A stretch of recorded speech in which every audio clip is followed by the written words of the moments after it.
This is the J. Scott Outdoors podcast on Western big game hunting and fishing, brought to you by GoHunt.com Insider. Research faster, hunt more. Go to GoHunt.com/insider and use the J. Scott promo code when signing up to receive a $50 KUIU gift card. I'm your host, J. Scott, and I live and breathe hunting and fishing, spending half the year in the field experiencing God's creation. I hope you'll enjoy hearing about our adventures. Guys, welcome to the J. Scott Outdoors podcast. Today we've got a great episode with Kelly Cox of iVideoWildlife.com out of Utah. And speaking of Utah, I want to remind you that March 3rd is the deadline for the Utah big game applications. So make sure to get all of your applications. You can do everything online. Get all of that completed prior to the March 3rd deadline. Also like to remind you about the Desert Christian Archers turkey hunting seminar that Dar Colburn and I are putting on in conjunction with the Desert Christian Archers. It is Tuesday, March 15th, starting at 6 p.m. It's in Phoenix, Arizona at the Calvary Community Church in the Fellowship Hall. The address is 12612 North Black Canyon Highway. We're going to have a bunch of videos. We're going to have question and answer session with the audience, and it should be a good time. They're also going to be giving awesome raffle prizes, Primos calls, a bunch of door prizes, refreshments, and it's going to be should be a great time. They're asking if you do come to support the Calvary Community Church Manna Ministry, the food and toiletries drive. Please bring any non-perishable food items or toiletries, soap, toothpaste, deodorant, and any canned foods, non-perishable foods. So look forward to seeing you guys out there. If you are listeners of this podcast, make sure to look me up there on March 15th. Make sure to look me up. I'd like to shake your hand, so come introduce yourself. And guys, I'd like to thank the sponsors of this podcast. First and foremost, the title sponsor of the podcast, GoHunt.com Insider, for all of their support that they've given this podcast, as well as Phone Scope, Utah Hydrographics, Wilderness Athlete, Western Hunter, and the Outdoorsman's. So I'd ask you to support those sponsors. Within this podcast, you're going to hear some different commercials, and you'll find out where you can go visit them if you haven't already. And I just want to thank them for their support. I want to thank you guys, the listeners, for your support of this podcast. I appreciate all of the positive comments on iTunes that get left and the 5-star ratings. If you haven't done that, I'd please ask you to do so. Also, I appreciate all of the emails that I get at jscottoutdoors@gmail.com. I take into consideration all of the comments and questions and feedback that I get. So a lot of episodes that you guys are calling for, you're going to see on the podcast over the next couple months. So I just want to thank you guys for supporting this podcast. So let's get right to the episode now with Kelly Cox of iVideoWildlife. Also, I appreciate all the emails that I get on my email at jscottoutdoors@gmail.com. And I want to thank you guys, the listeners and the supporters of this podcast. Without you guys, this podcast wouldn't be possible.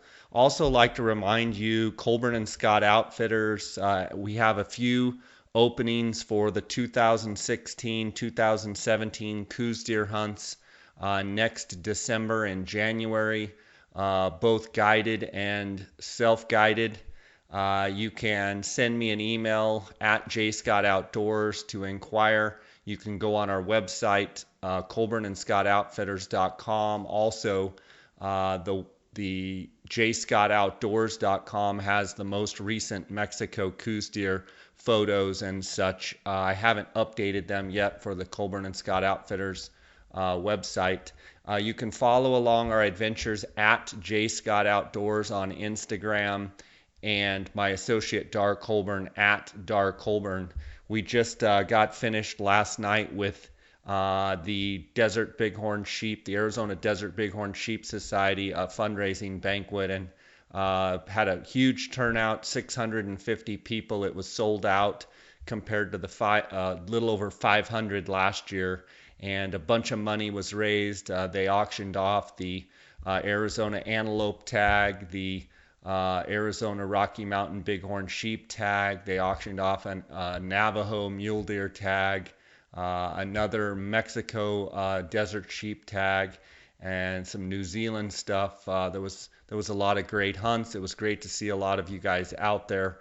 Thanks to those guys that came up and introduced themselves, and had a lot of people come up saying they love the podcast, and I appreciate every one of you. So, guys, let's get right to the episode with Kelly Cox of iVideoWildlife. Welcome to the J. Scott Outdoors podcast. Today we've got a cool episode with Kelly Cox of Cedar City, Utah. And Kelly owns and operates a really cool website, iVideoWildlife, and he's got a really neat YouTube channel. Kelly, how you doing? Good, Jay. How you doing today?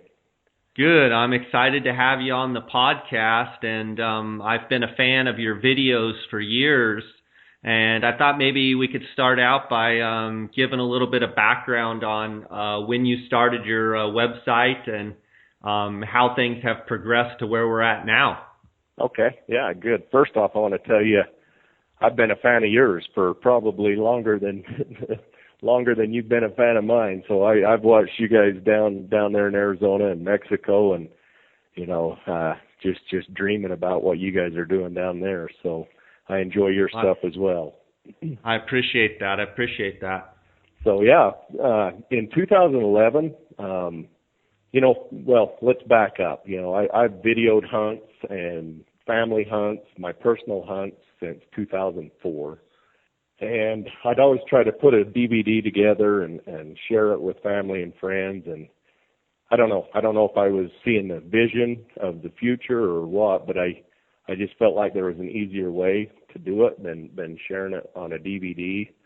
And so I started a blog spot back in 2011, just mainly because it was the easiest and cheapest way I knew how to create a website and get it going, and an easy way for me to share the videos that I made with family and friends. And so that was the whole purpose of the website. I then started sharing other friends, pictures and stories and things like that. And then I had the idea of, we had magazines and things like that I've watched, for years, Hunting Fool and Muley Crazy and Eastman's and all them guys. And I just had the idea of incorporating video, into the website, a little more than just your hard, covered magazines.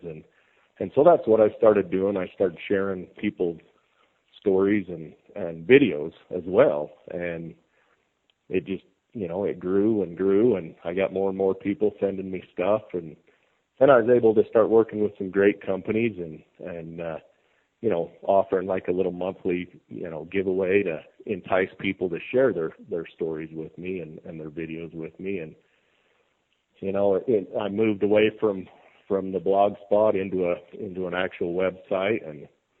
And anyway, it grew to 25,000, 30,000 viewers a month type of deal, getting on my website, and some awesome companies that I'm working with in the industry. So, that's kind of where we're at today. That's awesome. And I see here on your website that you've got a iVideoWildlife hunt giveaway. It looks like the grand prize is a $13,750 elk hunt. What's this all about? What's that all about? So, part of working with such great companies like I do, and I've never made any money or anything like that on the website. It's always just been passion of mine to share, what we all love. I think I've shared some of your videos before in the past, and just wanting to put your awesome hunts in front of viewers of mine. And I do this, all the time with people all over the Western United States for the most part. And anyway, I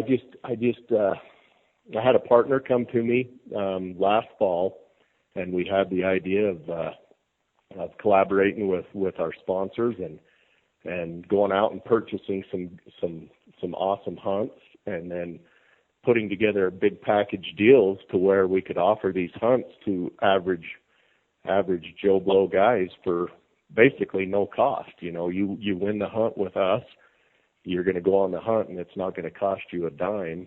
And so we you know, there was a lot of back and forth talk about how to do it and how we could do it, you know, financially within the website and our power, and so we launched the hats and the clothing and the jackets and stuff like that. And so that's how you enter. You buy a iVideoWildlife hat or a jacket or a phone scope on our website, or energy solar panel, you know, phone charger.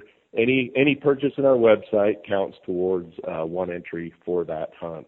And like I said, we did a lion hunt giveaway this winter. A guy from Gillette, Wyoming, by the name of Cody Crinklaw, he bought a $30 hat, and you know, it's totally random drawing. It doesn't matter if you buy a $30 hat or $300 worth of gear. And he walked away with a $9,000 lion hunt package here in southern Utah, which we're excited to get him down here and go on that hunt with him. So awesome. I just watched actually a couple of your lion videos, look like with Jared Higgins out of southern Utah there, and man, you've got some incredible footage of those lions jumping out of the tree and bait up in the rocks. Tell me a little bit about those lion hunts, videoing those hunts. You know, honestly, I grew up being a mule deer and an elk guy my whole life, and you know, I was always the guy that, you know, and I'm probably gonna raise some eyebrows here, but I was always the guy that you know, hated the lions or whatever. You know, who needs them around type of a guy. And I think a lot of us are like that until we get around that animal and you see that animal in the wild, and you understand how beautiful that animal is, and how, you know, everything is a balance. You know, there's a balance in everything. Do we want any one thing gone?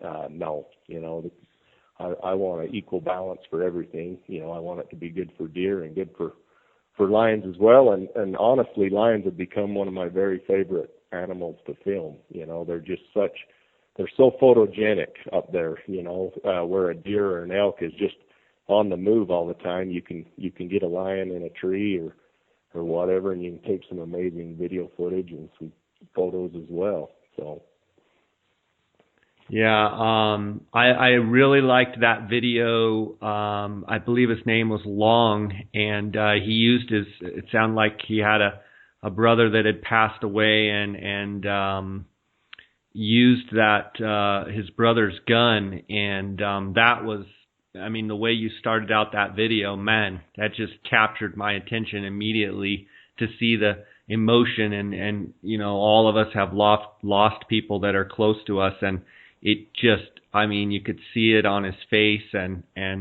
in his voice, and it was pretty amazing to have that experience and have that hunt come to fruition at the end, and be able to shoot that cat. That was an amazing video, I thought.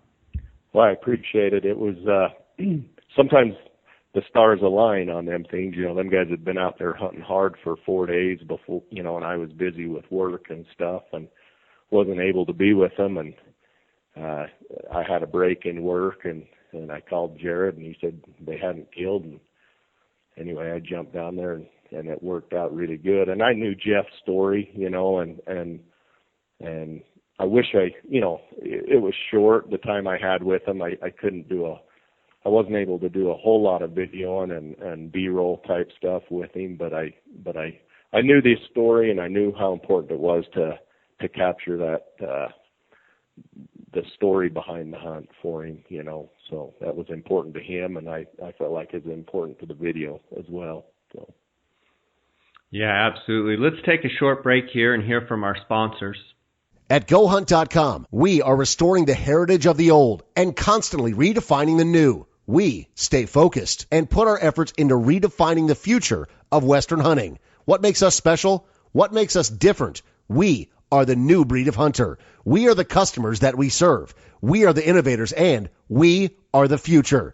Visit GoHunt.com/insider and join the movement. Use the J. Scott promo code when signing up and receive a $50 KUIU gift card. Since 1982, the Outdoorsman's in Phoenix has made it their goal to provide the very best customer service combined with the latest and greatest optics and accessories in the business. Outdoorsman's is the leading designer and manufacturer of high-quality tripods and mounting accessories for any hunter's optical needs. Go to outdoorsmans.com or call 1-800-291-8065 and use the J. Scott promo code until February 28th to receive 10% off all Outdoorsman's packs and pack accessories. Kelly, I know that the Utah application deadline is coming up here March 3rd, and all of the animals, the big game animals for Utah, everybody's thinking about it right now, what they're applying for and what their tags they're trying to draw. Do you have any tags in your near future that you have enough points, or you think that you're going to draw, or you got anything that you're got your eye on for 2016 that you got coming up? Yeah, so I'm kind of in between. As a Utah resident, I've drawn my elk tag and I've drawn my deer tag, luckily, both of them. And so you get put into a waiting period and your points start all over. And so I don't have a lot of points gathered up for any species. But last year I put in for an antelope archery tag, and me and my son, and we didn't draw last year, so we got our fingers crossed for that one this year as far as a draw permit goes. And I'm kind of in that point in my life, Jay, where my boy's 15 years old and he started hunting when he was 12, and anymore it's as much about getting out there with him as it is me, for sure. Sure. So we both should have archery general season deer tags, which last year I killed an okay velvet buck with my bow, and then Bridger, we were chasing some certain number of deer that we'd watched all summer long, and we got Bridger had a rifle tag, my son, and so he was able to hunt all three hunts, and we got him in there on the muzzleloader season, and he shot a 194-inch buck last year. So. Oh my goodness, that's awesome. He's 15, and I think he's killed, well, for sure, one bigger deer than I've ever killed, and then he's also killed two other bucks that I didn't kill deer like that till I was 30 years old, I don't think. That's awesome. And so you're pretty much, you try and look at your hunts coming up as much as looking at your hunts. You're looking at how can I draw a hunt with your son, and you guys making an experience where you share it together. And that's more of a focus for you now with him getting of the age where he really likes hunting. That's pretty cool. It is, I'm a big advocate of getting these kids out there. I wish the state of Utah would guarantee these youth tags for the first couple of years that they hunt. I just think it's so important to get them in love with our sport before they turn 16 and before they're worried about driving their truck and chasing girls and everything else. They need these experiences while they're young, and they're going to fall away from it more than likely. I did for a few years, but you know how much you love it, and you come right back to it, so. Yeah, for sure. Talking specifically about elk in Utah, what units have you spent quite a bit of time, being a Utah resident, which units have you spent the most time, or, have you been in a bunch of those elk units? I'm real fascinated. I have 16 points in Utah, and I just like asking people their opinion about some of the different units and their perception of how they are and such. What units have you been in? Yeah, so Utah's sure a tough state for non-residents and residents alike, because the elk tags are so hard to draw that it makes it tough. But I grew up in central Utah on the Manti unit, which is not known as one of the best units in the state. That's the unit I've spent the most time on. I killed my 362 archery bull on that unit. I helped my dad take a 384-inch bull on that unit. I've watched that unit go from being horrible to great, seeing 380 bulls, a lot of 380 bulls, to today being just a real mediocre unit. You're really hunting 320, 330 bulls with. If you see a 350, you're doing real well. And then I moved away. I moved to southern Utah, and all my time in the last 5 years has been spent on the beaver unit. I spent quite a lot of time on the beaver unit, and it's got some giant bulls on it. If I had points or whatever, I would be looking at the beaver unit. But there's other great units in the state. The Boulder. The San Juan obviously is famous and well known. So, you been out on the Southwest Desert at all? Very little bit for mule deer, but hardly spent any time out there for elk. Yeah. Gotcha. From what I hear, it's pretty thick pinyon juniper. It's obviously lower in elevation, and the elk. Certainly the archery elk hunt out there can be a little sporadic. Maybe the last few days get some bugling, but kind of hit or miss. It sounds like the beaver, is a pretty darn good unit. It's always seems to be mentioned in the top 5, or certainly, top 3 to 5. So it's interesting. With 16 points myself, I'm still kind of on the fence where I'm going to try and draw. And, one of the challenges, like I've talked in previous podcasts, I did a couple episodes with Adam Bronson and with Trail Kreitzer that each of them turned out to be 2-part series. So 4 episodes total talking about the units there. And one of the things that's hard for me to want to bite off on is like the archery hunt. You've got your spike and cow and archery deer in most of those units right at the same time. I want to say maybe the last week that, you have it to yourself, but usually that's a lot of people in the field. So it definitely makes it a challenge, I think, to go out there if they're not really bugling very well. Right, exactly.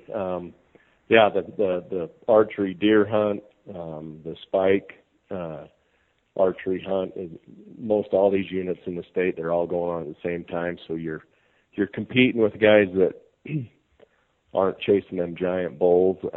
The season dates in Utah are not favorable for archery. They start that thing so early, and really the last 5 days, is really the good week of the hunt. And it makes it a tough archery hunt in Utah. It really does. I wish they'd shove it back, even a week, push it back a week and give them a little more time in the rut for sure.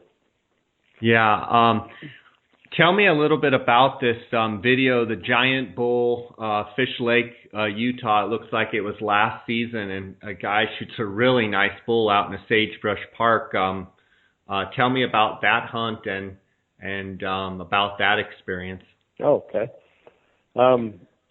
So a few years ago, I used to, I don't do it so much anymore, but I used to advertise that I'd go out and film hunts, and luckily enough, I've made some connections with some people in Utah that they pretty well lock me up every year for some elk hunts. And one of those guys' name's Bob Thomas, and he owns the Johnson Mountain Ranch, the CWMU ranch there in central Utah. It's on the FishLake unit.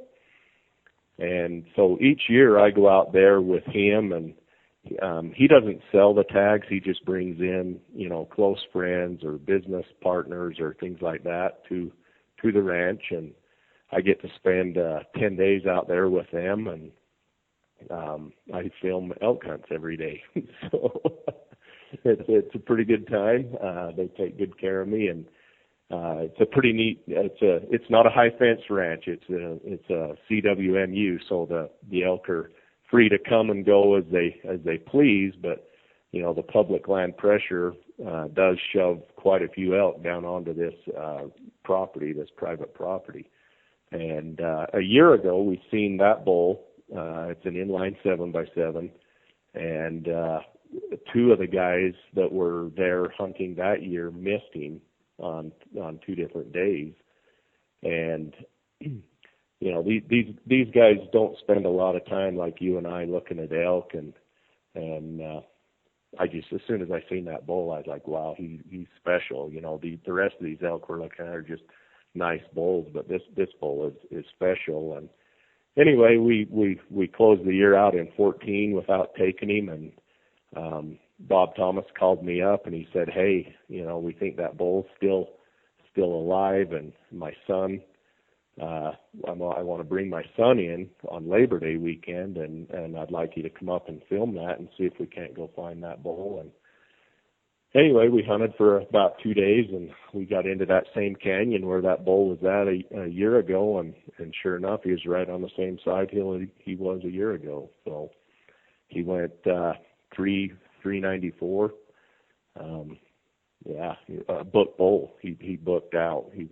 I don't know what ranking he went, but he netted out and made the book. So yeah, that's a really cool bull. He's got a real bladed fourth point on his right side, and he's just a really, really neat bull. He was definitely with cows too. It looked like he was rutting around too. He was. That was Labor Day weekend, and it was one of them years we got a cold storm or something, and it kind of kicked the rut in, so the rut started up pretty good, and he was definitely chasing cows.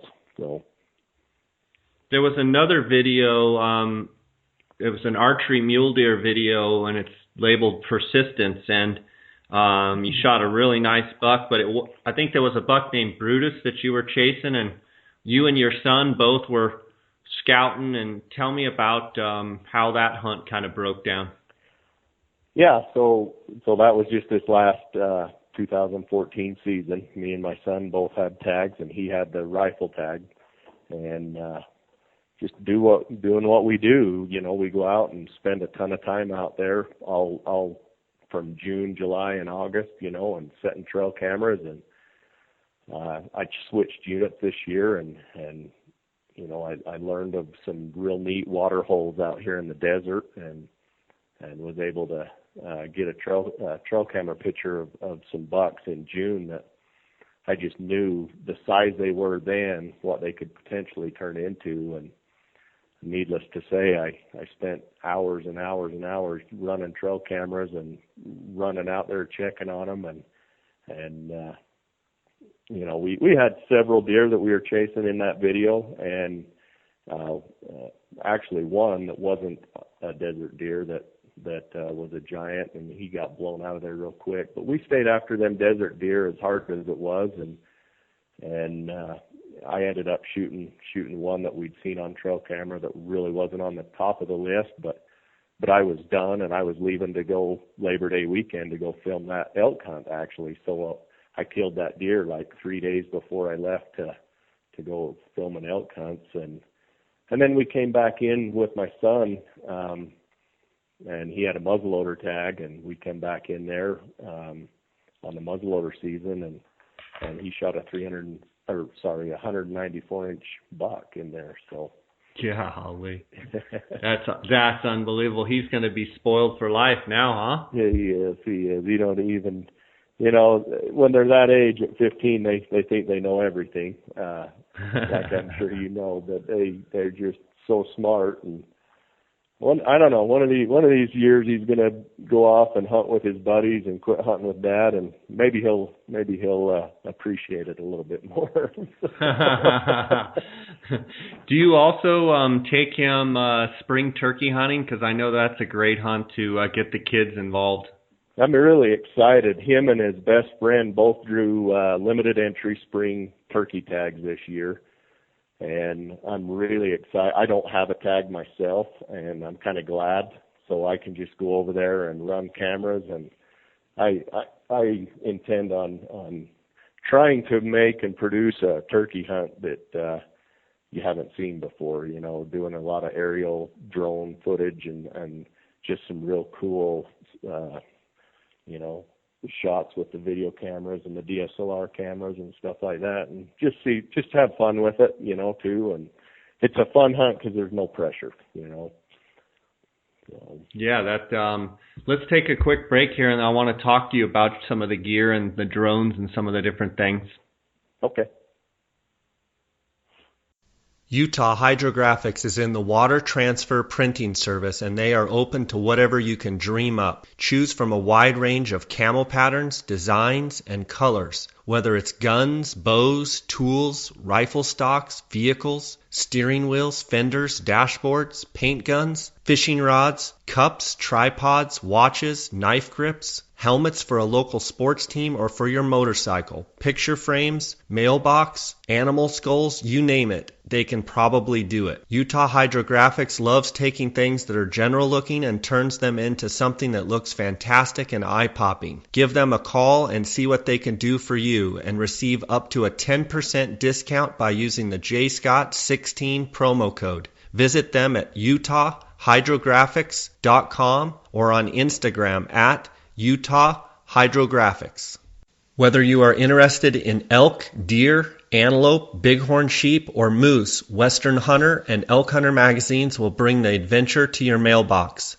These publications feature articles on the finest hunting gear, tips and tactics from experienced hunters, field judging trophies, glassing techniques, calling strategies, and much more. To become a more knowledgeable and skilled hunter, subscribe today. Go to westernhunter.net/jscott and enter your email address for a chance to win a $1,500 credit towards any Swarovski product. So Kelly, yeah, let's dive into some gear that you use in your filming. I noticed on your website you say that you use a Canon G30. I actually have a G10 and really like the G10. I've had it since 2010, and curious about the camera that you use and why you use that camera and what you like about it. Tell me about your gear. Okay. Yeah, that's my go-to camera. You know, that Canon G30 it's just a great camera. It's got a good, 20 times optical zoom on it, and it's just built. I mean, I've drugged that camera through a lot, and it just doesn't seem to ever, want to break or anything like that. And I don't know, out west, you'll probably agree with me, Jay. You do a lot of filming yourself, and don't get me wrong. I get the DSLR and the depth of field of view and the cool shots you can get, the cinematography shots you can get with a DSLR camera. And I have them. I take them with me. But when I'm grabbing a camera, I'm grabbing that camera because there's just nothing as quick or just to make sure you get that shot as having that camera out there. So that's my go-to camera. I really love the A6000, the Sony A6000, for my mirrorless camera for photography and some of them cinematic shots. I use that. So I've got a question specifically about mirrorless. When did you make the switch to mirrorless, and kind of what are the benefits that you can see from your images with a mirrorless camera? Yeah, so I had a Canon before. I've always been a Canon guy, and I had a Canon T3i, I believe it was, and I sold that last Christmas. And for Christmas, I got the Sony A6000, and it basically it was size. We just start carrying so much stuff all the time with us that it's it's cumbersome, and that camera is so small, but yet has 24 megapixel.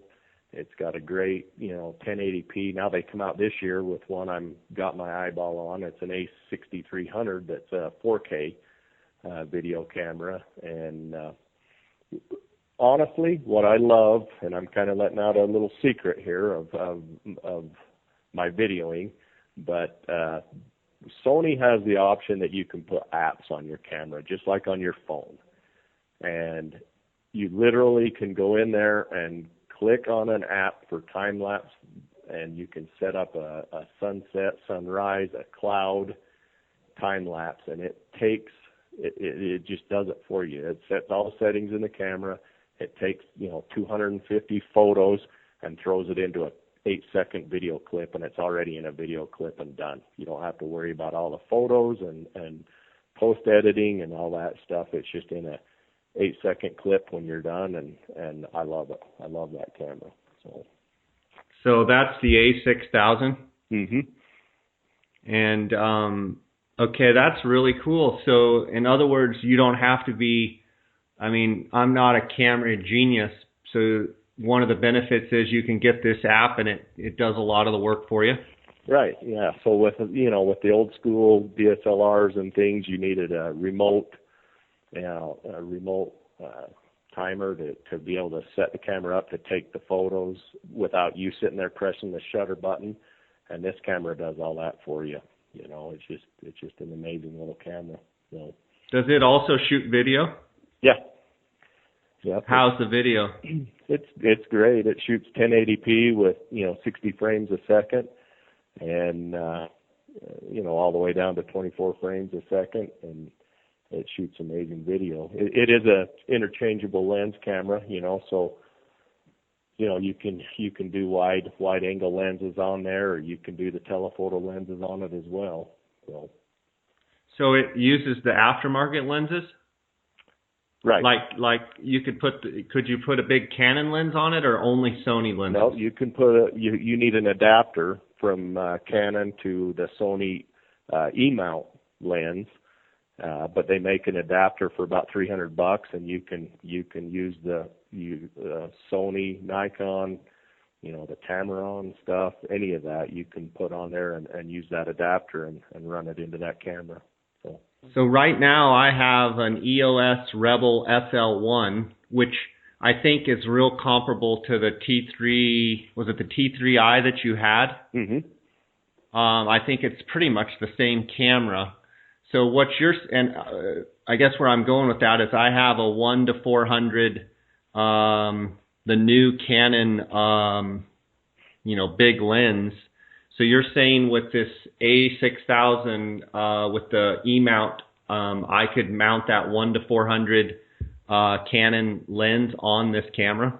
You can, and so the Sony is a crop centered lens, and so what that means is if you're shooting a 100 to 400 millimeter lens, that crop sensor will be about 1.4, I believe. Hopefully I'm not wrong. Crop factor. So that lens you're shooting with would now be, I got to run the calculator here real quick. 100 times 1.4, 140 millimeter to almost 600. Wow. You know how big that is in the big wide open western United States. So. Yeah, that could be pretty sweet. I've got a friend, Russ Jacoby, and a guy named Trent Swanson. Trent just switched over to the mirrorless camera. I'm not sure which one he bought, but he loves his camera, so that's interesting. So all your still photography is with your mirrorless? It is, yep. That's the one I use, and then like you said on my website there, I've got some drones. I don't use them for hunting. I just use them for cinematic shots.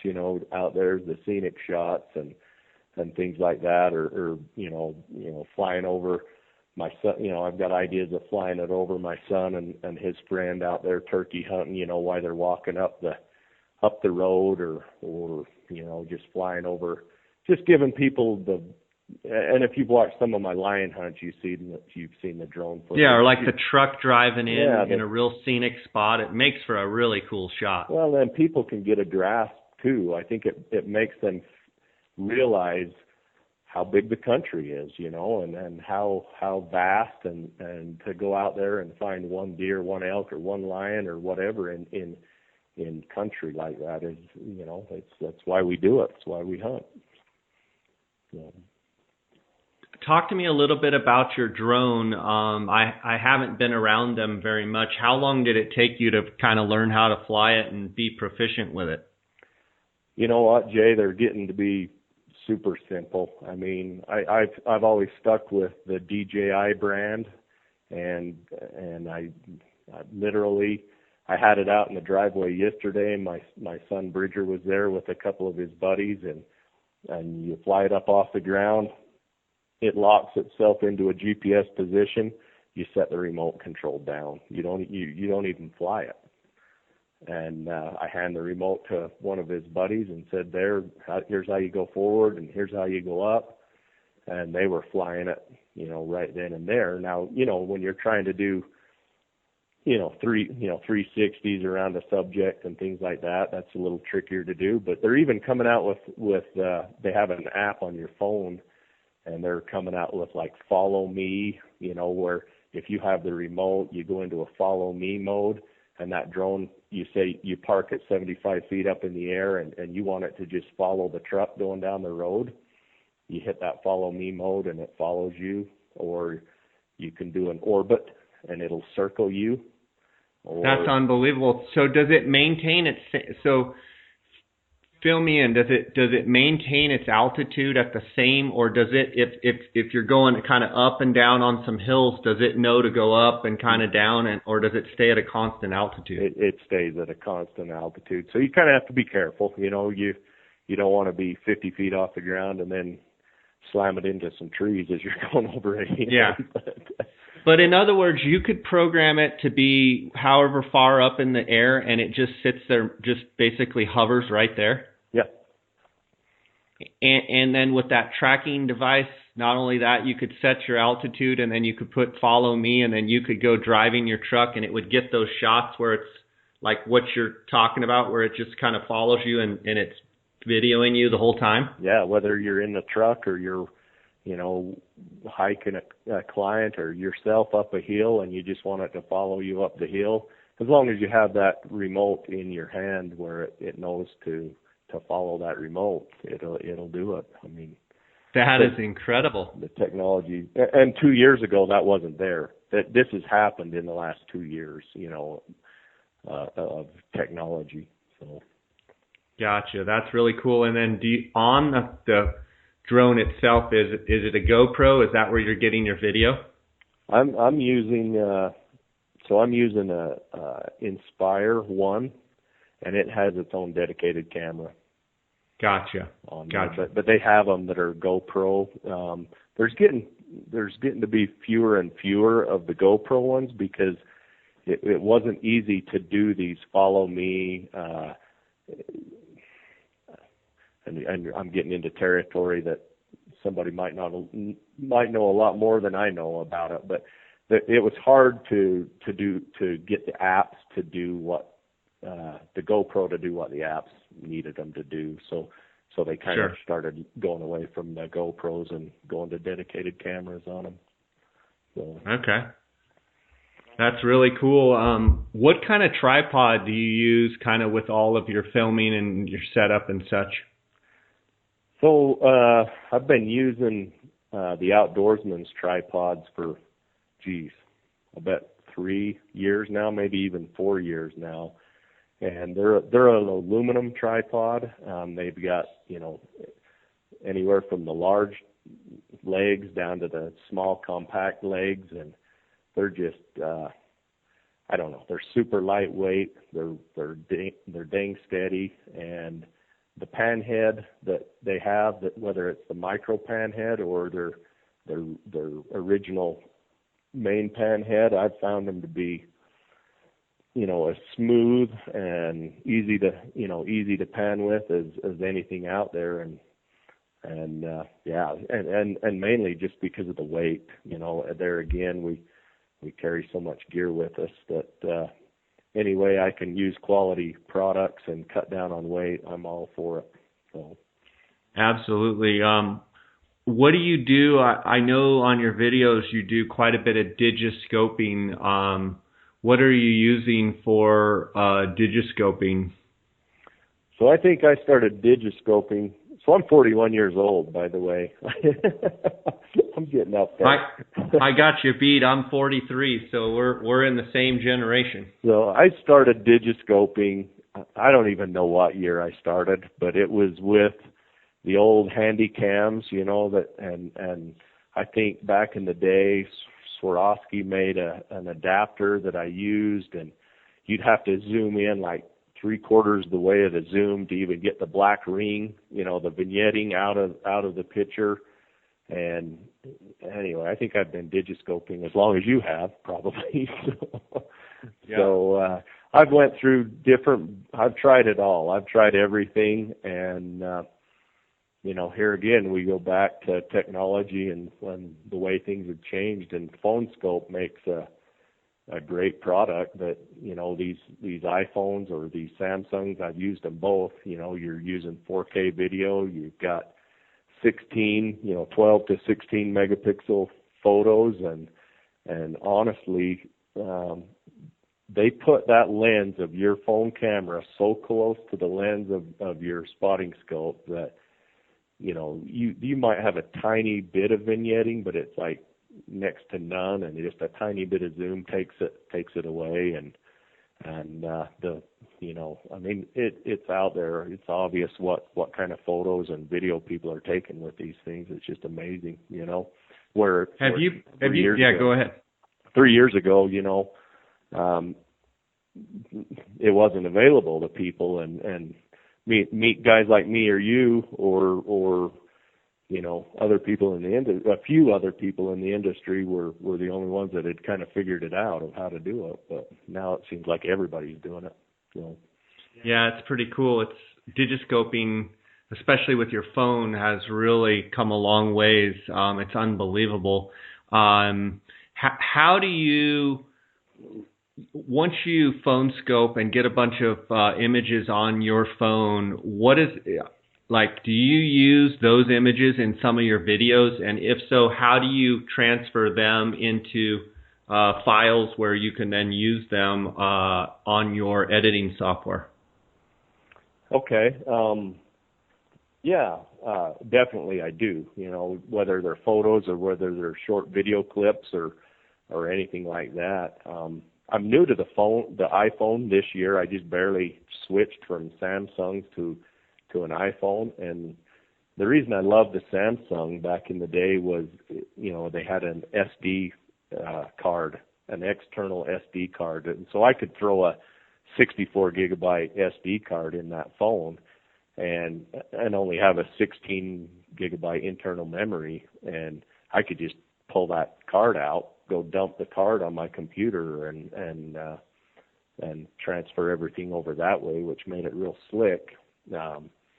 But with the iPhone, just plugging it in with the USB port drive, and then I use Dropbox is what I use, and that way I can share, between computers, between my phone and everything, all my photos and short video clips and things like that, all on a Dropbox program. So. Okay, gotcha. Well, that's awesome.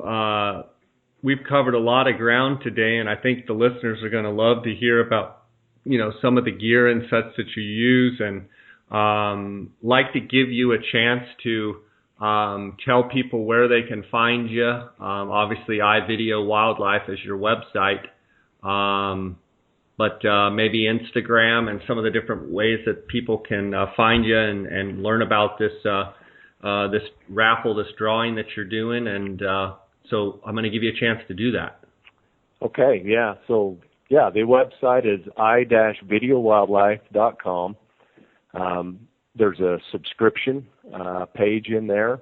You can go in there. It's free of charge. You know, we don't charge you anything. You can go in there and subscribe to the website, and definitely subscribe and check out our obsessions page is where I share, you know, our obsessions, all of the hunting stories and videos and great things that we all find. And yeah, we have the hunt giveaways, we have the monthly giveaways on the website. There's a lot of stuff going on that website.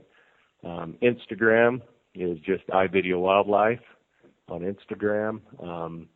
Same with Facebook. It's iVideoWildlife on Facebook, and the YouTube channel is iVideoWildlife, and then Kelly Cox on YouTube. So appreciate you guys following.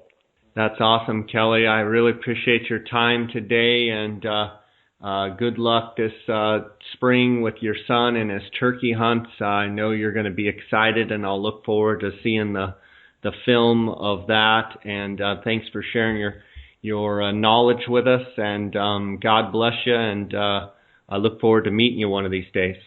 For sure. Thank you, Jay. All right, buddy. Sounds good. Take care. Okay. Have you guys heard about PhoneScope? PhoneScope is a privately held company that makes custom-molded, precisely engineered smartphone digiscoping adapters. Photographing wildlife has never been easier. Take digiscoping photos and videos from your smartphone and share them with your friends. PhoneScope stands behind their product with a 100% money-back guarantee. PhoneScope is the future of digiscoping. Get yours now. Use the JScott16 promo code and receive 10% discount on all purchases. Check them out at PhoneScope, that's PhoneSkope.com, or on Instagram at PhoneScope. Wilderness Athlete is committed to improving the health and quality of life for the outdoor athlete by providing field-tested, scientifically validated nutrition and sports performance products. Check them out at wildernessathlete.com and use the JScott promo code to receive 10% off any order in February 2016.